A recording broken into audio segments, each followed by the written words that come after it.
Hello everyone, welcome back to my channel. तो चलिए auditing की सीरीज़ को आगे बढ़ाते हैं और नेक्स्ट टॉपिक पढ़ते हैं।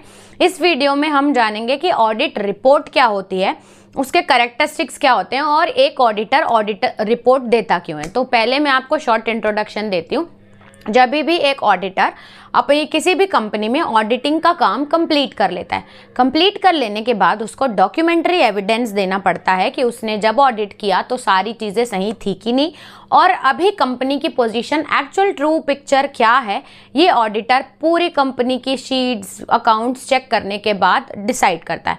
अब जो कंक्लूजन निकलता है इतना ऑडिट करने के बाद, उनके एसेट्स, उनके कंपनीज, उनके शेयर्स, उनके ट्रांजैक्शंस, ये देखने के बाद एक ऑडिटर जो ऑब्जर्व करता है इस ऑडिटिंग के टाइम पे, वो एक रिपोर्ट में प्रेजेंट करता है, डॉक्यूमेंटरी एविडेंस देता है, उसको हम ऑडिट रिपोर्ट बोलते हैं। और ये बहुत इंपॉर्टेंट होती है एक कंपनी के लिए। जनरली ये गवर्नमेंट को भी सबमिट करनी होती है ऑडिट रिपोर्ट, एक कंपनी को गवर्नमेंट को सबमिट, और प्लस जो उनके शेयर होल्डर होते हैं उनको भी ऑडिट रिपोर्ट दिखानी पड़ती है कि कंपनी की ट्रू पिक्चर क्या है। तो आई होप आपको इंट्रोडक्शन समझ में आ गया होगा। तो चलिए थ्योरेटिकल पार्ट जानते हैं। कंसेप्ट तो आप जान गए हैं। तो अगर आपके एग्जाम में 8 नंबर का क्वेश्चन आता है ऑडिट रिपोर्ट क्या है, तो आप मीनिंग लिख सकते हैं, ऑब्जेक्टिव और कैरेक्टरिस्टिक्स लिख सकते हैं। 8 नंबर आसानी से मिलेंगे। तो चलिए जो मैंने आपको हिंदी में बताया, इंग्लिश में जानते हैं कि ऑडिट रिपोर्ट का मीनिंग क्या होगा। तो ये एक रिपोर्ट है जिसमें ओपिनियन, अब ऑडिटर ने जो काम किया है, एक्चुअल में ऑडिटर ने जो काम किया है तो उसने कंपनी के बारे में क्या सोचा, उसका ओपिनियन क्या है, यानी कि it contains opinion of the auditor financial statement as whether they exhibited true and fair view of state of affairs. यानी कि वो जब वो ऑडिट रिपोर्ट प्रेजेंट करता है तो वो कंपनी की फाइनेंशियल पोजीशन को चेक करने के बाद एक ऑडिटर बताता है कि जो इन्होंने फाइनेंशियली रिकॉर्ड किया है वो ट्रू और फेयर है कि नहीं। वो अपना ओपिनियन उस रिपोर्ट में पूरा लिखता है, क्योंकि वो अब चेक कर चुका है पूरे उसके ट्रांजैक्शंस को। And results of operation of the concerns for the relevant period, यानी कि जब तक जिस साल का उसने ऑडिट चेक किया है उस पूरे पीरियड में उसने क्या क्या चेक किया और उसकी पोजीशनिंग क्या थी, उसका एक लेखा जोखा वो देता है।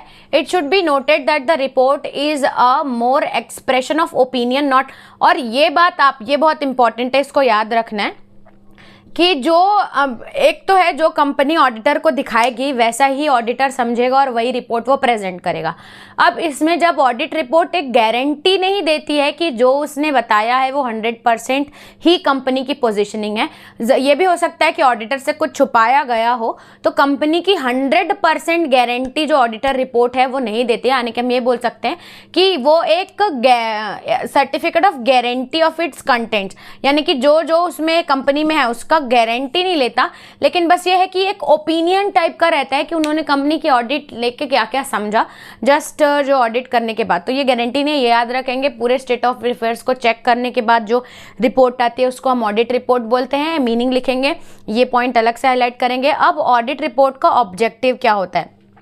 तो पहली बात, जो अकाउंट्स हमारे प्रिपेयर हुए हैं उसमें सारे बैलेंसेस जो अकाउंटिंग में है, बैलेंसेस सही है कि नहीं, प्रॉफिट एंड लॉस में प्रॉफिट एंड लॉस अकाउंट का बैलेंस सही है कि नहीं, परचेज एंड सेल्स या एसेट सही है कि नहीं, ये सारा चीज़ें चेक करके उसकी सही फिगर देना at the end of the year में, उसको हम लोग बोलते हैं ऑडिट, यानी कि बोल सकते हैं ऑब्जेक्टिव है। तो ऑब्जेक्टिव में आप ये लिख सकते हैं कि जो फाइनेंशियल स्टेटमेंट प्रिपेयर की गई है अकाउंटिंग लास्ट में, जैसे 31 मार्च को हमारा फाइनेंशियल ईयर एंड होता है तो अकाउंटिंग भी खत्म हो जाती है। आप वो अकाउंटिंग में लास्ट में 31 मार्च को जो जो बैलेंस दिखा रहा है वो एक्चुअल में कंपनी का है कि नहीं, ये कौन बताता है, ये ऑडिट रिपोर्ट बताती है।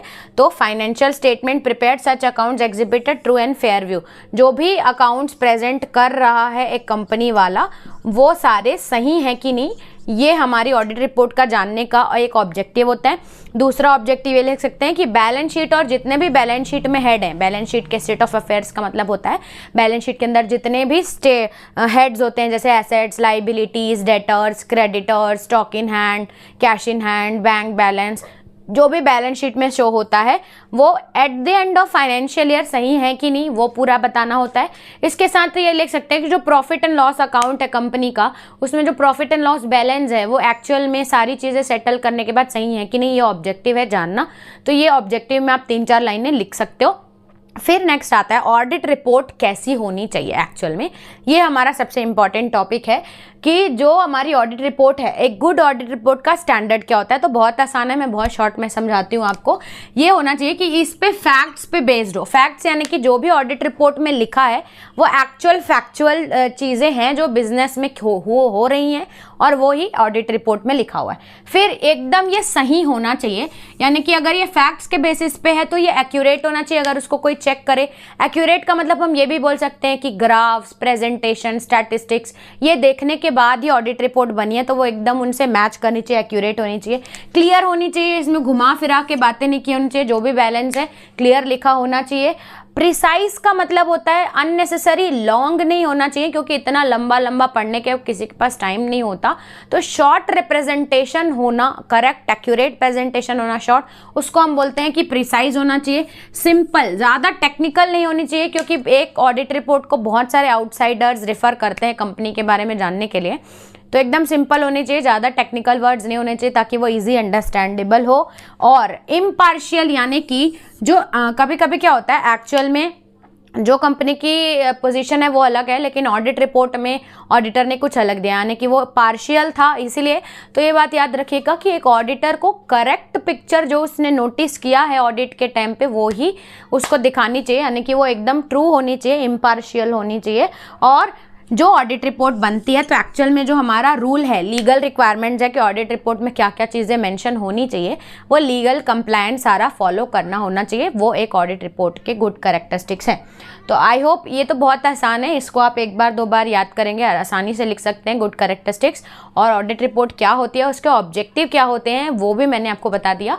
आई होप इस वीडियो में आपके सारे कंसेप्ट इससे रिलेटेड क्लियर होंगे और आप अपना 8 मार्क्स का आंसर आसानी से लिख लेंगे। तो इस वीडियो में इतना ही रखते हैं, चलते हैं नेक्स्ट वीडियो में, देखते हैं नेक्स्ट टॉपिक। तब तक के लिए थैंक्स फॉर वॉचिंग।